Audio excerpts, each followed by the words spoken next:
So we're looking at Kocaso's Netbook. It's a 13.3-inch netbook that uses Android as an operating system.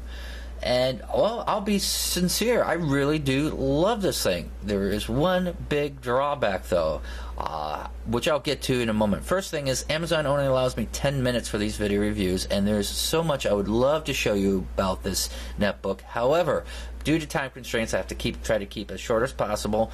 If you have any questions, though, feel absolutely free to ask. I do not mind at all. In fact, I'll even do YouTube videos on my own channel to answer your questions. So anything at all, just drop a question. I'll do my best to answer them. I'm not actually in any way even remotely associated with the Kocaso, but after the Navy, one of my first main jobs was IT troubleshooting, and it's something I've always actually kind of enjoyed. So, so I'm just doing it just to help you guys out. Now, having said that, Android operating system on a netbook. First thing you need to know is, no, it's not a touchscreen. It's not. And you might think, well, doesn't that just kind of kill the whole thing? No, actually, the vast majority of all Android applications work just fine with any kind of external controller. Bluetooth mouse, USB mouse. It actually comes with a USB mouse, or actually a rather nice one, perfectly sized. Or, of course, the integrated USB mouse touchpad with the typical mouse bar. So most apps work just fine. I have Sketchbook Pro downloaded. I own both Pro and Mobile. This is the full-fledged Pro version. Works great, as if you were painting right on a PC type of thing. Sparkle 2, one of my most favorite games. It's, you shoot the little balls at the encroaching line. No problems. So even games that have like multiple touch, where you have to control with one hand and shoot with another type of thing, there's Android joysticks are becoming actually quite popular on the market. There's those available. So pretty much any Android application you can think of, you can use without having to have a touchscreen. So that is pretty much a non-issue. Now there is an issue, and this is the big stinker. Now, applications that show up only in portrait mode. Now these are generally applications that were designed for Android phones, smartphones in mind. So they generally will always have just a portrait mode available. And well, most Android applications coming out these days actually will be in landscape mode, or maybe even switch to portrait mode. But for portrait mode only, there is a drawback. Now, what will happen is when you open a portrait only, like Relax MP here, it will show in portrait mode. Now, there's a little button down here that also will let you switch manually from portrait to landscape when you're on the home screen.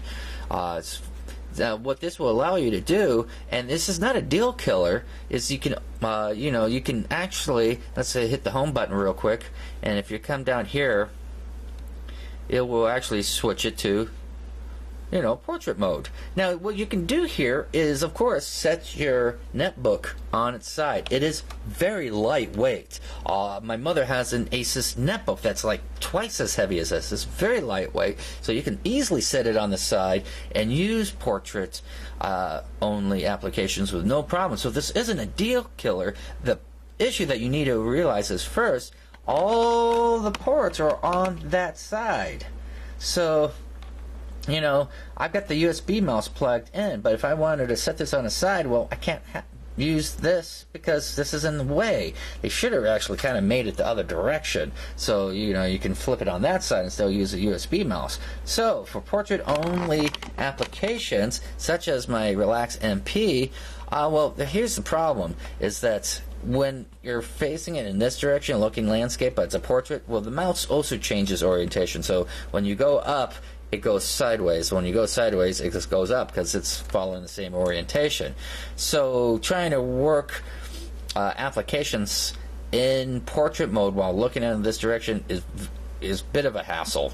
What I would wish is that the Kocaso firmware folks will actually come with a patch that at least let me manually change my mouse orientation so I can work, basic apps like my Relax MP without having to, sit here and struggle trying to get it over to where I need it to go. I mean, after a little while, you get used to it. You will. I'm already starting to get used to it, but That's the biggest drawback. So if you do want to use a portrait only, it's not a deal killer. Just flip it on the side, super lightweight, but you will have to use a Bluetooth mouse because all the stuff is on this side. So what I would recommend for any of your Kocaso employees out there watching this, probably the easiest fix is just change the portrait mode to face that direction, so can have our ports open on this side. That'd be the easiest fix instead of forcing it towards the ports. Otherwise, also give an option to manually change mouse orientation, so I can actually work apps like this while staring at a landscape. Alright, so that's the big thing. Now, it does have plenty, just like any netbook, plenty of keyboard shortcuts. I hit FN, I can go hit home screen out. Of course, now I have to switch this down to my orientation here. Okay, I was saying that, oh yeah, I'm getting used to it. I am, sort of. Alright, there you go. Now, I have to say, while we're looking at the keyboard, this is one of the main reasons why I love this netbook. My very first tablet was a Samsung Tab 3.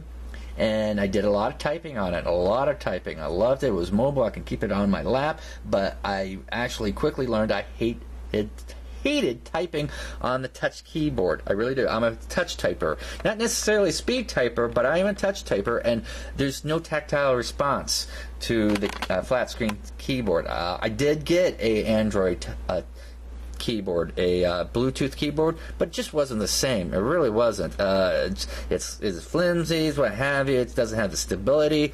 This is actually very smartly designed. Most netbooks, like my mother's Asus or a couple gateways that my brothers use, they have it set up so that the mouse pad is like shoved up against the keyboard, so you're sitting there and you're trying to type, and you basically hand is constantly hitting that little mouse touchpad there, screwing things up because suddenly the mouse will just zoom over and highlight. And this is very smartly done. Kudos to Kocaso's designers. Right there, I can have my hands resting fully and comfortably on the keyboard and just type away, touch typing without having to look at the keyboard. Something I can't do on any Android device with that touchpad. I just can't. So that's one of the main reasons why I love this and why you might be considering a netbook version of Android. Simply because if you do a lot of productivity, such as typing, it does come with Office Suite Pro, the most recent edition actually, it looks like. And it's a powerful word editor and document maker, that sort of thing. If you do a lot of typing, you might actually want to consider this, and that's why I do love this thing, because it gives me all the hardware functionality of a netbook, but with an Android operating system. And when it comes to Android, I actually rather like Android. It is a different creature than Windows, but I just happen to like Android, and I happen to like the Jelly Bean 4.2 even over the most recent version, KitKat. Alright, so now the physical things. It is Bluetooth capable, does fine. The sound on the machine is, it's in the middle. It's not great, it's not terrible, it's serviceable. But you can connect a Bluetooth speaker or any Bluetooth device. It is Bluetooth capable. Now, you cannot charge this through its USB ports. You have to use a 5-volt adapter, and it comes with one. So you have to charge it through a 5-volt adapter, but it's really short.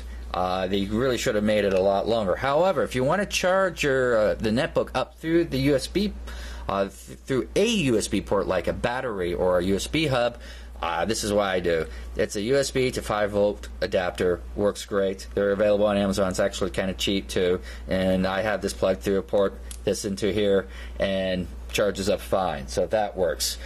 Comes with a neoprene sleeve. Very nice quality to put your netbook in. And this actually has to be one of the most newbie-friendly devices. The instruction manual is actually the most robust and most clearly designed instruction manual I've seen for any Android device. I'm not kidding. So if you're new to Android, this might actually be a consideration for you.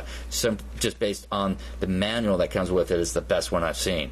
Alright, so I'm running out of time here, so like I said, if you guys have any questions, feel free to ask, and I hope you have a great one.